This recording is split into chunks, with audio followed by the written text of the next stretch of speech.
ఇంటిని సమర్పిస్తున్న వారు తెలంగాణలో అతి తక్కువ ధరలలో మీరు కలలు కన్న ఇంటిని నిర్మిస్తున్న ఏకైక సంస్థ సన్షైన్ ఇన్ఫ్రా 9069069333.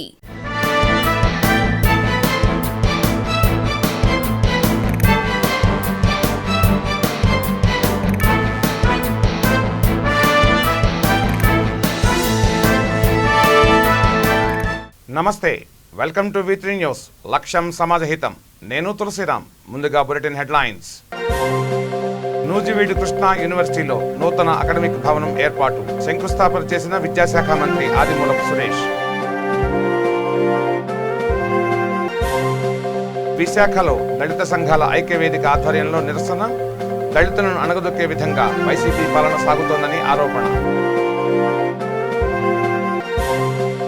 మదనపల్లెలో పారిశ్రామిక వాడలో డిటోనేటర్ల పేలుడు. ఇళ్లపై పడ్డ బండరాళ్లు, పలువురికి గాయాలు.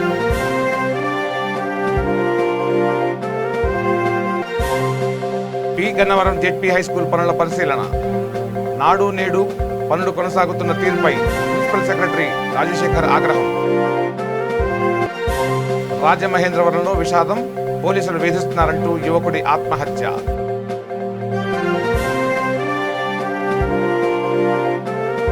ఇక డీటెయిల్స్లోకి వెళ్తే, కృష్ణా జిల్లాలోని కృష్ణా యూనివర్సిటీలో తలపెట్టిన నూతన అకాడమిక్ భవన నిర్మాణ పనులకు విద్యాశాఖ మంత్రి ఆదిమూలపు సురేష్ శంకుస్థాపన చేశారు. కార్యక్రమంలో MLA Venkata Pratap Apparao, university registrar Sundar, vice chancellor Chandrasekhar పాల్గొన్నారు.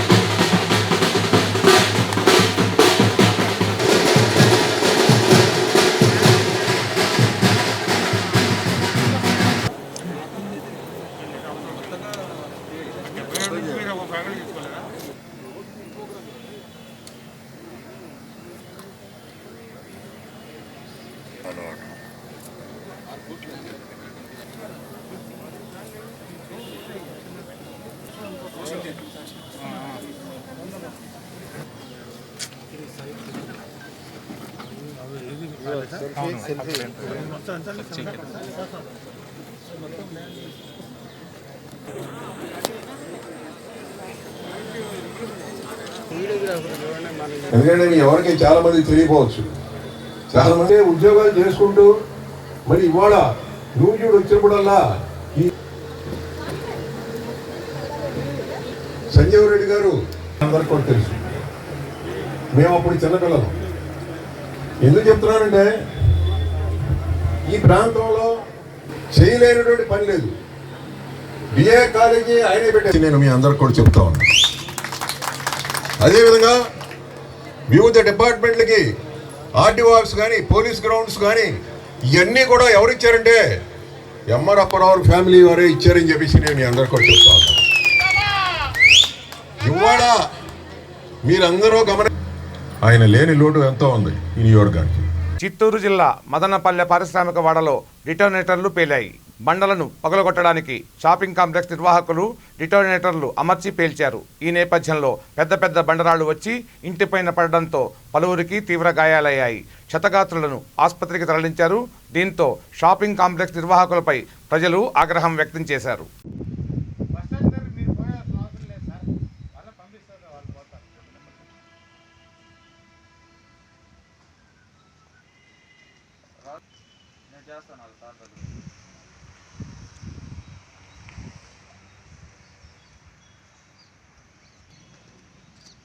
నమస్తే అండి, మాది Shivaji Nagar.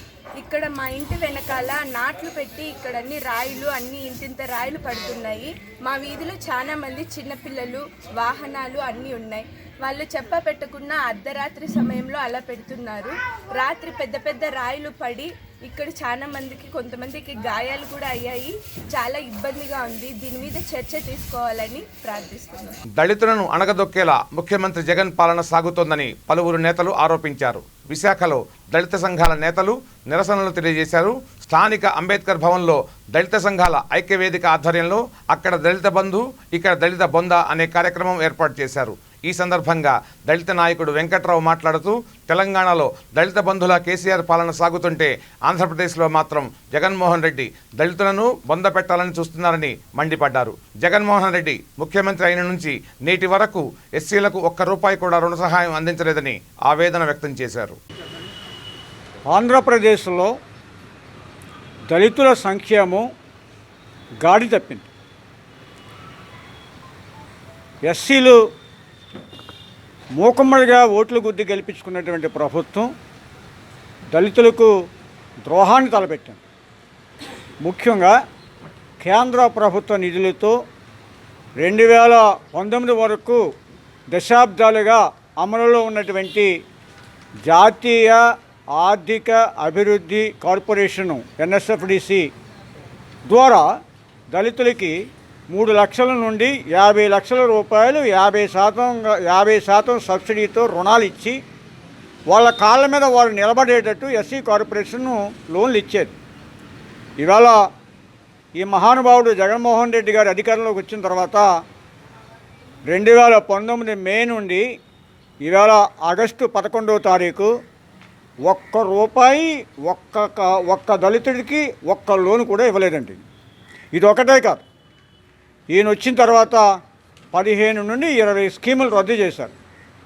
Best available school ఎత్తేసారు. జీవో 77 తెచ్చి పీజీ కాలేజీల్లో ఫీజు రీఎంబర్స్మెంట్ ఎత్తేసారు. స్టడీ సర్కిల్ బంద్, భూమి కొనుగోలు పథకం లేదు. ఇలాంటి వీళ్ళ నాన్నగారు భూములు ఇచ్చారు మాకు, ఆ భూములు కూడా ఈయన తీసేసుకున్నాడు. మొత్తంగా చూస్తే మన పక్క రాష్ట్రంలో తెలంగాణలో ఆయన బడ్జెట్లో ప్రకటించాడు, నిన్న అమలు జరిపాడు. అక్కడ దళిత బంధు, ఇక్కడ దళిత బొంద. మమ్మల్ని అందరినీ బొంద పెట్టారు. మా స్కీములన్నిటికీ సమాధి కట్టారు. మా జీవితాలను బుగ్గుపాలు చేస్తూ ఉన్నారు. మా నిధులు ఏవైతే ఉన్నాయో, ఇక్కడ ఎస్సీ ఎస్టీ సప్లాన్ చట్టం ఉందండి. ఆ చట్ట ప్రకారం బడ్జెట్లో 22% నిధులు కేటాయించి అందరికీ అమలు చేసే స్కీముల కోసం కాకుండా అదనంగా ప్రత్యేక స్కీములు, అంటే ఇప్పుడు పెట్టినటువంటి NSFDC కానీ, భూమి కొనుగోలు కోసం కానీ, స్టడీ సర్కిల్ కానీ, వీటన్నిటికీ ఖర్చు పెట్టాలి అవి. కానీ అవి నవరత్నాల కోసం డబ్బులు పట్టుకెళ్ళారు. మా కోసం ఒక్క ప్రత్యేక పథకం కేటాయించలేదు. ఎవరైతే అట్టడుగు వర్గాలని, దళితులని అణిచివేతకు పాల్పడ్డారో వారికి ప్రత్యేకమైనటువంటి పథకాలు ప్రవేశపెడుతున్నారు. దళితులకు ఉన్నటువంటి ప్రత్యేక పథకాలు తీసేశారు. ఇవాళ నవరత్నాల పేరుతో అనేక స్కీములు ఆయన రన్ చేస్తున్నారు. కానీ దళితుల కోసం ఒక్క ప్రత్యేకమైనటువంటి స్కీమ్ కూడా లేదు. ఈ సందర్భంగా ప్రభుత్వాన్ని మేము డిమాండ్ చేసేది, నాడు నేడు పనులపై ప్రిన్సిపల్ సెక్రటరీ రాజశేఖర్ ఆగ్రహం వ్యక్తం చేశారు. ఈ నెల 16వ తేదీన ముఖ్యమంత్రి వైఎస్ జగన్ పర్యటనలో భాగంగా పి గన్నవరం జెడ్పీ హై స్కూల్ను ఆయన పరిశీలించారు. స్కూల్ పనుల తీరుపై మండిపడ్డారు. ఇంత నాసిరకం పనులు ఎక్కడా చూడలేదు అంటూ మండిపడ్డారు. పెయింటింగ్, టైల్స్ నాణ్యమైనవి వాడకుండా లోకల్వి వాడుతున్నారు అంటూ ఆగ్రహం వ్యక్తం చేశారు. టైల్స్ మార్చాలని ఆదేశించారు. నిర్లక్ష్యం వహించిన వారిపై చర్యలు తీసుకుంటామని హెచ్చరించారు. రాజమహేంద్రవరంలో విషాదం చోటు చేసుకుంది. పోలీసులు వేధిస్తున్నారంటూ యువకుడు ఆత్మహత్య చేసుకున్నాడు. నా చావుకి పోలీసులే కారణమని సెల్ఫీ వీడియో విడుదల చేసిన పిచ్చికి మజ్జి అనే యువకుడు ఇంట్లో ఉరివేసుకుని ఆత్మహత్యకు పాల్పడ్డాడు. సంవత్సర క్రితం తెలంగాణ నుండి రాజమహేంద్రవరం వస్తూ 2 మద్యం బాటిల్స్ తీసుకొస్తుంటే జగ్గయ్యపేట దగ్గర ఉన్న చిల్లకల్లు పోలీసులు అదుపులోకి తీసుకున్నారు. ఆ సమయంలో కొంత మొత్తంలో డబ్బు తీసుకుని మజ్జిని వదిలేశారు. సంవత్సరం తర్వాత కానిస్టేబుల్ శివ ఫోన్ చేసి సెటిల్ చేసుకోకపోతే ఇబ్బంది పడతావని చెప్పడంతో మజ్జి చిల్లకల్లు వెళ్ళాడు. ₹1,00,000 డిమాండ్ చేసిన కానిస్టేబుల్ శివ లేదంటే గంజాయి కేసు పెడతానని బెదిరించాడు. తిరిగి వచ్చి ఈవేళ ఉదయం రాజమండ్రి రూరల్ పిడుంగొయ్య గ్రామంలో ఇంట్లో ఆత్మహత్యకు పాల్పడ్డాడు. దళితుల ఓట్లతో అందలం ఎక్కి అన్యాయం జరుగుతుంటే ప్రశ్నించే వారిపై అక్రమ కేసులు బనాయించే అధికారం ఎవరిచ్చారని తిరుపతి టీడీపీ నేతలు ప్రభుత్వ తీరుపై ధ్వజమెత్తారు. దళితుల పట్ల ప్రభుత్వం వ్యవహరిస్తున్న తీరుకు నిరసనగా టీడీపీ నేతలు ఆందోళనకు దిగారు. ఈ సందర్భంగా ప్రభుత్వ దళిత వ్యతిరేక చర్యలను ఖండిస్తూ నిరసన తెలియజేశారు. ఈ సందర్భంగా ప్రభుత్వ దళిత వ్యతిరేక చర్యలను ఖండిస్తూ నిరసన తెలిపారు. దళితుల ఓట్లతో గెలిచిన వైసీపీ వారిని అన్యాయం చేసేలా పాలన అందిస్తున్నారని మండిపడ్డారు.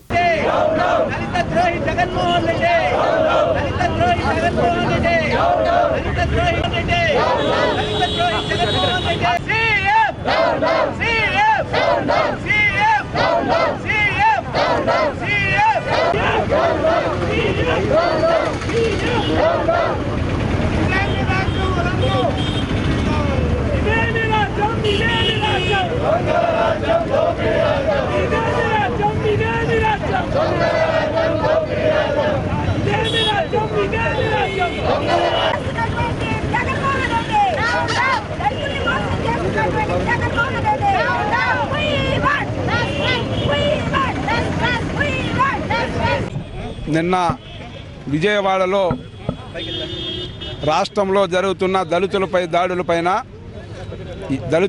దాడులు చేస్తున్న అధికారులపైన చర్యలు తీసుకోలేదని, అదేవిధంగా పోలీసులపైన చర్యలు తీసుకోలేదని నిరసిస్తూ దళిత ప్రతిఘటన ర్యాలీకి సమాయత్తమైతే అక్కడ ఆ ర్యాలీని అడ్డుకోవడం, ఆ ర్యాలీని అడ్డుకొని ఏదైతే ఒక కళ్యాణ మండపంలో అక్కడ ఉంటే ఆ కళ్యాణ మండపంలో నిర్బంధించడం, ఇదంతా కూడా ప్రజాస్వామ్యాన్ని కూనీ చేయడమే. ఈరోజు దళితుల హక్కుల్ని కాలరాచడం, ఒక ప్రశాంతమైన వాతావరణంలో నిరసన తెలిపే హక్కు కూడా ఈ రాష్ట్రంలో దళితులకు లేదంటే ఇంకా ఈ రాష్ట్రం ప్రజాస్వామ్యమైన ఏ రాజ్యాంగం పైన ప్రమాణం చేసిన ముఖ్యమంత్రి ఈరోజు సమాధానం చెప్పాల్సిందిగా కూడా డిమాండ్ చేస్తాను. ప్రశాంతమైన వాతావరణంలో కూడా వ్యతిరేక గొంతు వినిపించకూడదా దళితులు అనేసి ఈరోజు దళిత సేవా సంఘాల తరపున ఈరోజు దళితులు అందరూ కూడా తిరుపతిలో చేస్తున్న ఈ యొక్క నిరసన కార్యక్రమానికి మేమంతా కూడా మద్దతు తెలియజేయడం జరిగింది. ఈ విధంగా ఈ రాష్ట్రంలో దళితులపైన దాడులకి మీదట జరిగితే మటుకు తెలుగుదేశం పార్టీ పూర్తిగా కూడా దళితుల వైపు ఉండి పోరాటం చేస్తామని కూడా ఈ సందర్భంగా రాష్ట్ర ప్రభుత్వాన్ని, రాష్ట్ర ముఖ్యమంత్రిని హెచ్చరిస్తా ఉన్నాం. పశ్చిమ గోదావరి జిల్లా ఏలూరు టీడీపీ నేతలు ప్రభుత్వ తీరుపై మండిపడ్డారు. రాష్ట్రంలో దళితుల ఓట్లతో అధికారంలోకి వచ్చిన వైసీపీ దళితులను మోసం చేస్తోందని టీడీపీ నేత చంటి ఆరోపించారు. దళితులకు ఇచ్చిన హామీలను అమలు చేయాలని డిమాండ్ చేశారు. అంతకుముందు పార్టీ కార్యాలయం ముందు టీడీపీ నేతలు నిరసన వ్యక్తం చేశారు అని చెప్పి విజయవాడలో ఒక కార్యక్రమానికి పిలుపునిస్తే జిల్లాల వారీగా ఏ ఒక్క దళిత నాయకుడిని కూడా విజయవాడ వెళ్లకుండా హౌస్ అరెస్టులు చేసి బంధించి అక్రమ కేసులు పెట్టించి రాష్ట్రంలో ఏ ఒక్క సమస్య మీదైనా ఏ ఒక్కరైనా సరే పోరాడుతూ ఉంటే ఆ పోరాటాన్ని పూర్తిగా వ్యతిరేకిస్తూ జగన్మోహన్ రెడ్డి ప్రభుత్వం చేసేటువంటి ప్రజా వ్యతిరేక విధానాలను నిరసిస్తూ మరి ఈ రోజంతా కూడా ప్రతి పార్లమెంటు నియోజకవర్గంలో కూడా నిన్న విజయవాడలో జరిగినటువంటి దళిత ప్రతిఘటన నిరోధించడానికి జగన్మోహన్ రెడ్డి ప్రయోగించినటువంటి ప్రజా వ్యతిరేక విధానాన్ని ఎండగడుతూ ఈ జగన్మోహన్ రెడ్డి ప్రభుత్వం ఈయన అధికారంలోకి వచ్చినప్పటి నుంచి కూడా దళిత జాతిపై జరుగుతున్నటువంటి విషయాలన్నింటి మీద కూడా ఏ ఒక్క విషయం మీద కూడా ఈయన చర్యలు తీసుకోలేదు. దళిత యువకుడికి శిరోమండనం చేస్తే చర్యలు ఉండవు, దళిత యువతలకి అత్యాచారాలు చేస్తే వాటి మీద చర్యలు ఉండవు, దళిత యువకులపై దాడులు చేస్తే వాటిపై చర్యలు ఉండవు. దళితులంతా కూడా పూర్తిగా ఎక్కువ శాతం జగన్మోహన్ రెడ్డి ప్రభుత్వానికి మద్దతు ఇచ్చినప్పటికీ కూడా ఈరోజు దళిత జాతి యువకులందరినీ కూడా, యువకులు కానీ దళితులకు సంబంధించినటువంటి అన్ని వర్గాల వారిని కూడా ప్రజా వ్యతిరేకంగా నువ్వు చేసేటువంటి విధానాల్ని వాళ్ళు కనుక ఎండగడతా ఉంటే దాన్ని పూర్తిగా నిరోధించే ప్రక్రియలు చేసేటువంటి జగన్మోహన్ రెడ్డి ప్రభుత్వ విధానాన్ని మేము పూర్తిగా నిరసిస్తూ ఉన్నాం. ఎట్టి పరిస్థితుల్లో కూడా ఈ యొక్క దళిత వ్యతిరేక విధానాల్ని మేము సాగనేమో. దళిత జాతి అంతా కూడా, దళిత యువకులంతా కూడా తెలుగుదేశం పార్టీ ఆధ్వర్యంలో దళిత జాతిపై జరిగేటువంటి జగన్మోహన్ రెడ్డి కుట్రలన్నీ కూడా తిప్పుకోవడమే కాకుండా నిన్న ఆపగలవు, నేడు ఆపగలవు, రేపు ఆపగలవు, ఎల్లుండి ఆపే ప్రసక్తి లేదు. నీ వల్ల కాదు జగన్మోహన్ రెడ్డి. ఈ యొక్క దళిత జాతి మాత్రమే కాదు, ఈ రాష్ట్రంలో నువ్వు జరిపేటటువంటి ప్రజా వ్యతిరేక పరిపాలన అరికట్టడానికి రాబోయే రోజుల్లో ప్రతి ఒక్కరు కూడా రోడ్డెక్కే పరిస్థితి సమయం ఆసన్నమైందని జగన్మోహన్ రెడ్డి ప్రభుత్వానికి హెచ్చరిక చేస్తూ నిన్న మరి మా నాయకుడు దాసరి ఆంజనేయులు మన రాష్ట్ర కార్యదర్శి ఆయన కూడా మరి కళ్ళు తిరిగి పడిపోయిన సందర్భం విజయవాడలో మరి అటువంటి సంఘటనలను కూడా నువ్వు బాధ్యత వహించుకోకుండా ఎట్టి పరిస్థితుల్లో కూడా దళిత జాతిపై కానీ దళిత యువకులపై జరిగేటువంటి దాడులను పూర్తిగా తెలుగుదేశం పార్టీ ఖండిస్తూ ఉంది.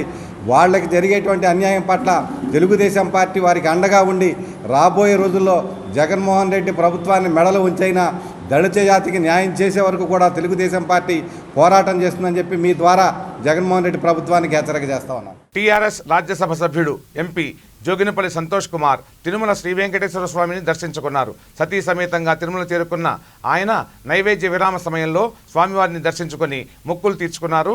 దర్శనానంతరం రంగనాయకుల మండపంలో వేద పండితులు సంతోష్ కుమార్ దంపతులకు ఆశీర్వచనం అందించగా టీడీపీ అడిషనల్ ఈవో ధర్మారెడ్డి వారికి స్వామివారి పట్టు వస్త్రాలు తీర్థ ప్రసాదాలు అందజేశారు.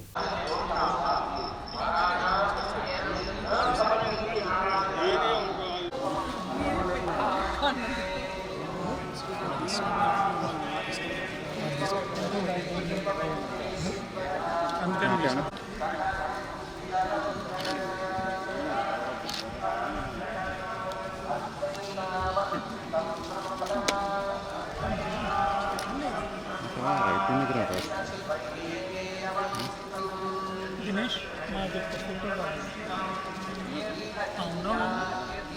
ఎక్కడైతే కరెక్ట్ చేస్తే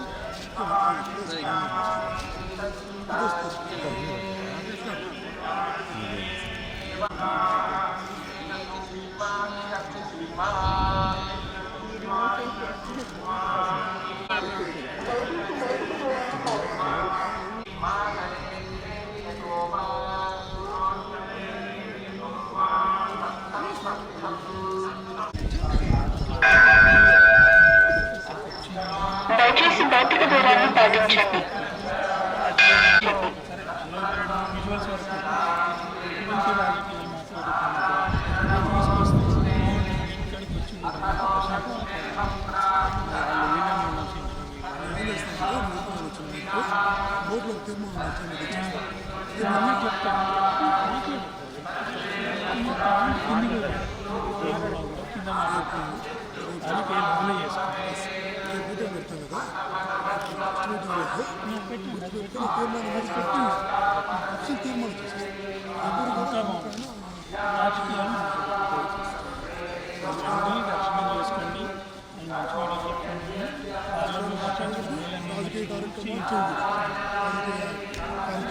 సంబంధించిన విమర్శలు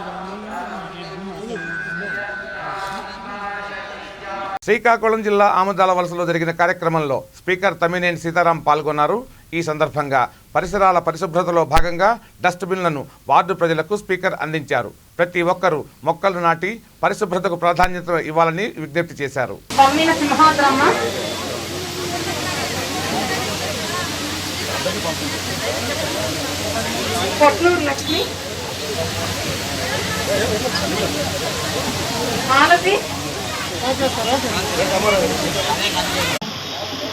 రాష్ట్ర ప్రభుత్వం వారు స్వచ్ఛ భారత్ స్వచ్ఛంద కార్పొరేషన్ భాగంలో ఈ రాష్ట్రంలో చేతిగా ఉన్నాను. సో మన కొత్తగా జగనన్న స్వచ్ఛ సంకల్పం అనేది మొదలు పెట్టాం. అందరూ కూడా ఫస్ట్ బెదిరిపోతున్నారు. 3 బిల్లులు ఇచ్చారు కానీ నెల 90 రూపాయలు వసూలు చేస్తారు, ఏంటిది కొత్తగా అని. అయితే ఒక్కటి ఆలోచించాలండి, ఇక్కడ చెక్కు సంపకం ద్వారా మనకు వస్తాయి. అందుకే నేను మీ అందరికీ మనం చేస్తున్నాను, ప్రతి ఒక్కరూ ఆ బాధ్యత స్వీకరిస్తారు. మీరే కాదు, మేము కూడా, ప్రజాప్రతినిధులు, అధికారులు అందరం కూడా ఈ బాధ్యతను స్వీకరిద్దాం. ఇది అందరి బాధ్యత, సామాజిక బాధ్యత, ఎవరి వ్యక్తిగత బాధ్యత. కాబట్టి దయచేసి దీన్ని, ఈ క్లీన్ అండ్ గ్రీన్ ని, ఈ ప్రోగ్రామ్ ని ఆంధ్ర రాష్ట్రంలో ఆల్ఫాబెటికల్ గా అక్షర క్రమంలో ఆ నుంచి అగ్రస్థానాన్ని మనం సాధించాలనుకుంటే మనందరం కలిపి ఈ కార్యక్రమానికి ఉపకరిస్తేనే అది సాధ్యపడుతుంది తప్ప ఒక్క నా వల్ల, కమిషనర్ వల్ల, లేదా తహసీల్దార్ గారి వల్ల, వీఆర్పీ వల్ల, లేదా రమేష్ వల్ల, వేరే వల్ల జరగదు. మనందరూ కలిపి చేయాలి. ఇది సామూహిక బాధ్యత, సామాజిక బాధ్యత, అందరి బాధ్యత, వ్యక్తిగతంగా ప్రతి ఒక్కరి బాధ్యత. దాన్ని దృష్టికి మనం ఈ కార్యక్రమాన్ని ప్రమోట్ చేద్దామని వార్డుల్లో కూడా వస్తాం. ఈ కార్యక్రమం మీద, అలాగే అభివృద్ధి కార్యక్రమాల మీద, మొక్కలు నాటే కార్యక్రమాల మీద కూడా ప్రతి వార్డు కూడా నేను వచ్చి మీకు జగనన్న అందిస్తున్నటువంటి సంక్షేమ పథకాలు అర్హత కలిగినటువంటి వాళ్ళందరికీ అందుతున్నాయా లేదన్నటువంటిది కూడా నేను సమీక్షిస్తా. రోజుకి ఒక 3 వార్డులు సమీక్షిస్తాం. ఆ వచ్చేటప్పుడు మొక్కలు నాటే కార్యక్రమం, అభివృద్ధి కార్యక్రమం, క్లీన్ గ్రీన్ కార్యక్రమం, తర్వాత ఈ పెన్షన్ కార్యక్రమాల పథకాలు ఎలా మనకు అందుతున్నాయా లేదా, అర్హత కలిగేటువంటి వాళ్ళు ఇంకా ఉంటే వాళ్ళని ఏ విధంగా మన సెక్రటేరియట్ ఉద్యోగులు ద్వారా తెలుసుకుని వర్కౌట్ చేయటం, ఈ కార్యక్రమాన్ని మనం ముందుకు తీసుకుని వెళ్దాం. ఖచ్చితంగా మన అర్థంలో నెల్లూరు జిల్లా గూడూరులో వివాహిత ధర్నాకు దిగింది. కట్టుకున్న భర్తే తనను ఇబ్బందులకు గురిచేస్తున్నారంటూ ఆందోళనకు దిగింది. గూడూరులో నిఖిల్కి భార్య శిల్ప ఇద్దరూ ప్రేమ వివాహం చేసుకున్నారు. అయితే తనను మానసికంగా చిత్రహింసలకు గురిచేస్తున్నారని ఆరోపిస్తూ భర్త ఇంటి ముందు ధర్నాకు దిగింది. తనకు న్యాయం చేయాలని కోరుతోంది.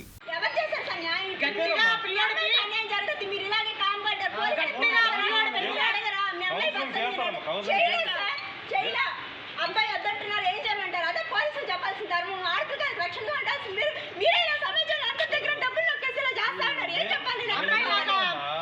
ప్రతి స్టేషన్ లో ఇక్కడే వస్తాను. కోర్టు చెప్పుకోవాలమ్మా. నువ్వు కోర్టుకి వెళ్ళి మీకు ఆ కేసు కోర్టుకి వెళ్ళినమ్మా, కోర్టు సమాధానం ముందు సార్ నేను చెప్పేది రూలర్ లో తిరిగాము, వాళ్ళు కేసు కట్టలా. అప్పుడు వాళ్ళు సమాధానం చెప్పాలి. నువ్వు చేసేది కరెక్ట్, అబ్బాయి అమ్మాయిని కాదనే కదమ్మా. అతను అడగలేదు సార్, ఎవరు తప్పు చేశాడనే కదమ్మా కేసు కట్టాము. తప్పు చేశాడని కేసులు పెట్టింటారు సార్. నేనేం చేసేదమ్మా, మీరు ఇచ్చిన రిపోర్ట్ వరకు కేసు కట్టాము లేదా? అమ్మా నాన్న తీసుకోమని అంటారు.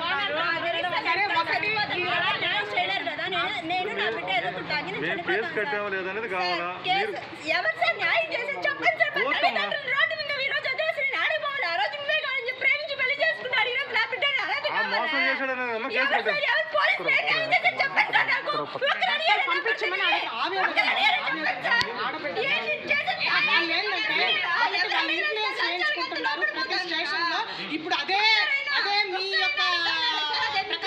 బులెటిన్ ముగించే ముందు హెడ్లైన్స్ మరోసారి చూద్దాం. నూజివీడు కృష్ణా యూనివర్సిటీలో నూతన అకాడమిక్ భవనం ఏర్పాటు శంకుస్థాపన చేసిన విద్యాశాఖ మంత్రి ఆదిమూలపు సురేష్. విశాఖలో దళిత సంఘాల ఐక్యవేదిక ఆధ్వర్యంలో నిరసన. దళితులను అణగదొక్కే విధంగా వైసీపీ పాలన సాగుతోందని ఆరోపణ. మదనపల్లెలో పారిశ్రామిక వాడలో డిటోనేటర్ల పేలుడు, ఇళ్లపై పడ్డ బండరాళ్లు, పలువురికి గాయాలు.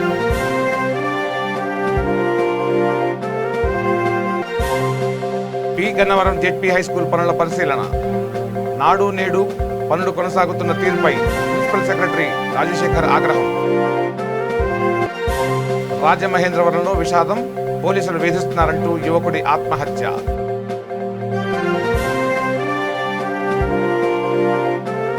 చూస్తూనే ఉండండి V3 న్యూస్. లక్ష్యం సమాజహితం. నమస్తే.